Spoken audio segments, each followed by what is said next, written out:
यदि बुरे वक्त में मोबाइल ना बाजे तो अच्छे वक्त में साइलेंट ही बेहतर है। पता है, कभी कभी आपका वक्त बुरा होता है तो उस वक्त मोबाइल से हाल चाल लेने वाला कोई ना होता है, और जब अच्छा वक्त आ जाए तो साइलेंट ही रख दीजिए।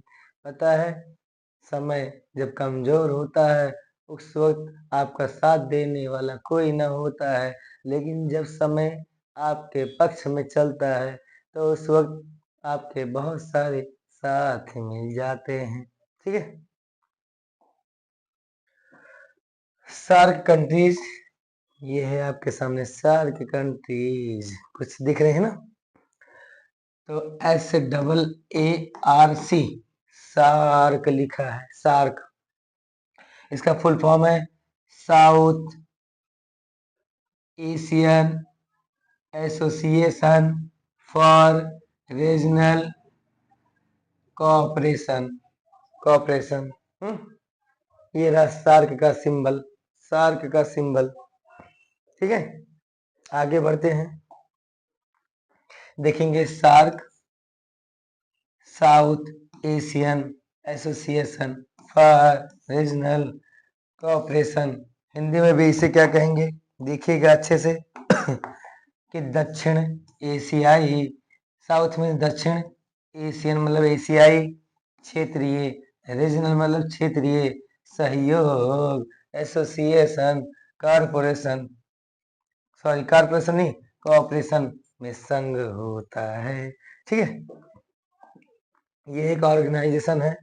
जैसे सार्क लिखा ही है आपके सामने, सार्क लिखा है ना, दक्षिण एशियाई क्षेत्रीय सहयोग संगठन, एक ग्रुप है, संगठन है, ऑर्गेनाइजेशन है। इसे दक्षेस भी कहा जाता है, दक्षेस।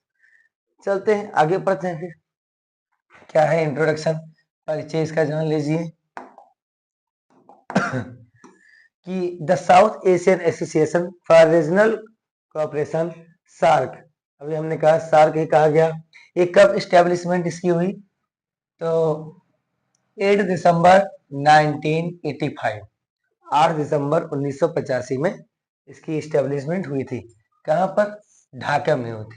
कहाँ पर, ढाका, बांग्लादेश कैपिटल क्या है, ढाका। उसके बाद में ये नवंबर 1980 में इसका फर्स्ट आइडिया उठा था। ठीक है, आगे हैं कुछ और। पहले जो ये 7 कंट्रीज थी, जब इसका फाउंडेशन किया गया इसके साथ 7 कंट्रीज थी, लेकिन बाद में एक कंट्रीज अफगानिस्तान कहाँ गई, अभी देखेंगे बांग्लादेश, भूटान, इंडिया, मालदीव, नेपाल, पाकिस्तान, श्रीलंका, और met for the first time in the Colombo in April 90, ये पहली बार 1981 में अप्रैल मंथ में कोलंबो में मिली थी। कोलंबो कहाँ, श्रीलंका की कैपिटल। बाद में अफगानिस्तान इसमें न्यूएस्ट मेंबर बना सार्क का, कब बना, 13 एनुअल समिट फंक्शन में 2007 में। ठीक है, और उसके बाद में इसका हेडक्वार्टर सार्क का कहाँ पर है, काठमांडू, नेपाल में। कहाँ पर हेडक्वार्टर कहाँ है, नेपाल में, काठमांडू, उसकी कैपिटल है। सार्क मतलब दक्षेस के कुछ उद्देश्य हैं, आर्थिक सहयोग को बढ़ावा देना, सामाजिक प्रगति को बढ़ावा देना, सांस्कृतिक संबंधों को मजबूत रखना, उसके बाद विज्ञान और प्रौद्योगिकी के क्षेत्र में सहयोग, आपदा प्रबंधन में सहयोग, गरीबी उन्मूलन की दिशा में कार्य करना, पर्यावरण संरक्षण को बढ़ावा देना। ठीक है, चलते हैं आगे। अभी बताया गया कि फुल फॉर्म इसको, इसका पता ही है। सार्क का फाउंडेड करने वाले ढाका में है, मतलब ढाका में फाउंड किया गया 1985 में। ठीक है, अभी पीछे बताया गया। और इसका हेडक्वार्टर कहाँ है, बोलिए बोलिए, अरे भैया वाह, गजब पढ़ रहे हैं आप। सार्क फुल फॉर्म बताया गया आपको, सार्क कंट्रीज में ये सिंबल है अभी सारी चीजें आपके सामने हमने बताया 8 मेंबर्स हैं, ठीक है। ये आगे ट्रिक से बताते हैं, बाकी पढ़ रहे हैं। Afghanistan, Bangladesh, Bhutan, Maldives, Nepal, Pakistan, Sri Lanka. SAARC was established when, देखेंगे ये लिखा है 8 दिसंबर, फालतू की चीजें मत देखिए, 8 दिसंबर 1985, 8 दिसंबर 1985 को फाउंड किया गया था, अडॉप्टेड, स्वीकार किया गया था। बस इतनी काफी है। बाकी ये रिस्पेक्ट, इक्वालिटी के लिए, बेनिफिट्स, एक दूसरे के प्रॉफिट के लिए।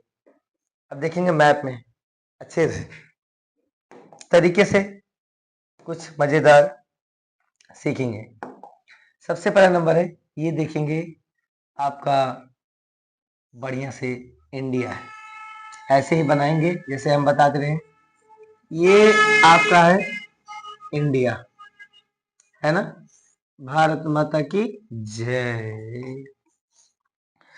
अब आपका जो दिख रहा है यहाँ पे, इसके इंडिया हमने बना दिया, INDIA, ये इंडिया हो गया, इंडिया ये रहा। उसके बाद में ये यहाँ पर श्रीलंका, श्रीलंका, ठीक है।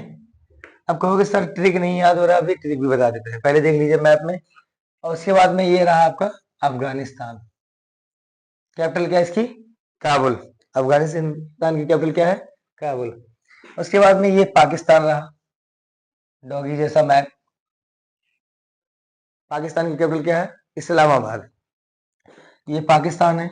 उसके बाद ये अफगानिस्तान है, पी से पाकिस्तान, ए फॉर अफगानिस्तान। और उसके बाद में ये रहा नेपाल, नेपाल, काठमांडू, काठमांडू में क्या है, सार्क का हेडक्वार्टर है, ठीक है। उसके बाद में ढाका में फाउंड की गई थी दिसंबर 8, 1985 में। ये रहा बांग्लादेश की कैपिटल क्या है, ढाका। उसके बाद में तो बांग्लादेश की कैपिटल क्या है, ढाका। भूटान, भूटान की कैपिटल क्या है, थिम्पू। भूटान में मानते टेम्पो चलता है, कैपिटल क्या है, थिम्पू। क्या है, थिम्पू। ये रहा आपका भूटान। और उसके बाद में मालदीव्स, कैपिटल क्या है, माले, ये रहा मालदीव्स, ठीक है। अब इसकी ट्रिक आपको अच्छे से बताते हैं। जैसे क्या है कि मान लेते हैं आप MBBS की, MBBS, MBBS, MBBS, MBBS करने से बहुत पेन मिलता है। पेन मतलब क्या होता है, दर्द। MBBS करने से पेन मिलता है, तो MBBS पेन, M से हो गया आपका मालदीव्स, हुआ ना, M for Maldives, B for Bangladesh, B for Bhutan, ये रहा। S फॉर श्रीलंका, ये रहा। P फॉर पाकिस्तान, ये रहे। A फॉर अफगानिस्तान, ये रहे। I फॉर इंडिया, यही रहा। N फॉर नेपाल, ये रहा। तो मैंने क्या कहा कि MBBS करने से पेन मिलता है, क्योंकि इंजेक्शन लगाना पड़ता, बाद में खुद भी इंजेक्शन लगता है। खुद थोड़ा लगाओगे, बाकी लगा भी सकते हो। दूसरी ट्रिक है आपके सामने। MBBS पेन ना समझ आया तो दूसरा समझ लेते हैं। ये रहा कि APNI अपनी MBBS, अपनी MBBS, आप अपना MBBS डिग्री खुद ले सकते हैं, ले सकते हैं ना। MBBS करोगे तो अपना ही होगा। तो A for Afghanistan, P for Pakistan, N for Nepal, I for India, देख रहे हैं। M फॉर, कहाँ गई, M फॉर भूल गए, कहाँ दिख रहा है, ये रहा, अरे नीचे छिपा हुआ है, मालदीव्स। B फॉर बांग्लादेश, ये रहा Bangladesh. B for Bhutan, S for Sri Lanka. तो अपनी MBBS, आगे देखते हैं। वही ट्रिक आपके सामने रखा गया है। कि MBBS पेन मिलता है। Kiss our country's name. M for Maldives, B for Bangladesh, B for Bhutan, S for Sri Lanka, P for Pakistan, A for Afghanistan, I for India, N for Nepal. ले लीजिए screenshot. आगे बढ़ते हैं। अपनी MBBS अभी पढ़ाया गया। A for Afghanistan, P for Pakistan, N for Nepal, I for India, M for Maldives, B for Bangladesh, B for Bhutan, S for Sri Lanka. Capital अच्छे से याद है ना? अफगानिस्तान काबुल, अफगानिस्तान काबुल, पाकिस्तान इस्लामाबाद, पाकिस्तान इस्लामाबाद, नेपाल काठमांडू, नेपाल काठमांडू, इंडिया की न्यू दिल्ली, इंडिया की new Delhi, Maldives Male, Maldives Male, Bangladesh Dhaka, Bangladesh Dhaka, B for Bhutan, Bhutan capital Thimphu, Thimphu tempo, Thimphu, Sri Lanka Shri Jaivardhan नयपुरा कोटी, कोलंबो। बस आपको याद हो गया अच्छे से, आशा है। थोड़ा सा और गौर कीजिएगा, कुछ आपके लिए हम बेहतर लाए हैं। ठीक है कि अच्छा समय कभी नहीं आता है, अच्छा समय कभी नहीं आता है, बल्कि समय को ही अच्छा बनाना पड़ता है। जीवन में सबके दुख है और सुख भी है, सुख और दुख एक सिक्के के दो पहलू हैं। तो वैसे ही अगर एक सिक्के में हेड और टेल है, तो वैसे जिंदगी में सुख और दुख होना स्वाभाविक है। ठीक है।